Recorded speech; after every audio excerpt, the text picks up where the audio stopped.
Hi everyone, my name is Mackenzie Haddix, Deputy Communications Director for Kansans for Life. The Kansas Senate is currently meeting in our state capitol building debating Senate Bill 96, which would provide tax credits to donors who choose to donate to Pregnancy Resource Center. Follow along as I take you inside. Chair, SB 96 is the Pregnancy Resource Act, which provides for a tax credit for contributions to nonprofit pregnancy centers or residential maternity centers. The credit is 70% of voluntary contributions and can be carried for up to 5 years in the future. The aggregate amount of the credit is limited to $10 million with no more than $5 million for an individual organization.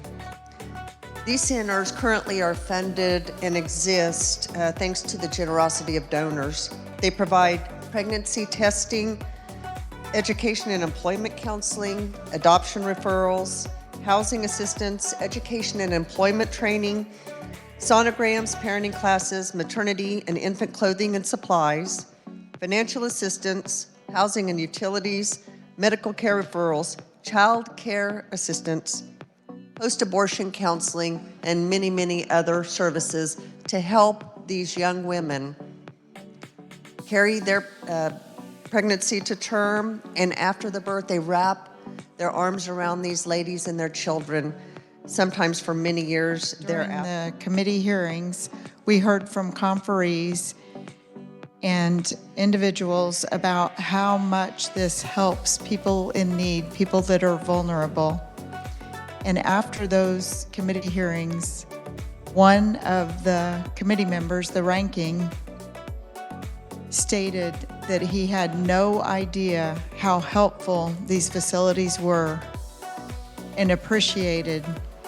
I'm not saying he's supporting the bill, but it was an eye-opener for the service that these facilities do provide. I hope that the body can see that, and I hope that you all stand in support. You just heard some of the debate that happened Thursday night. We would like to thank Senator Karen Tyson, who introduced the bill in committee, and Senator Renee Erickson, who carried the bill on the floor, leading to its passage. Senators voted favorably, 28-11, and now the measure heads to the House for consideration.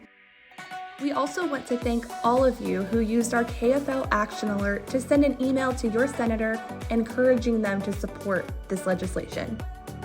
There are 3 bills that are supported by KFL that have been introduced in the House and they await a hearing. Those 3 bills are House Bill 2429, which establishes the Alternatives to Abortion program. It would provide resources and promote childbirth to women facing unplanned pregnancies.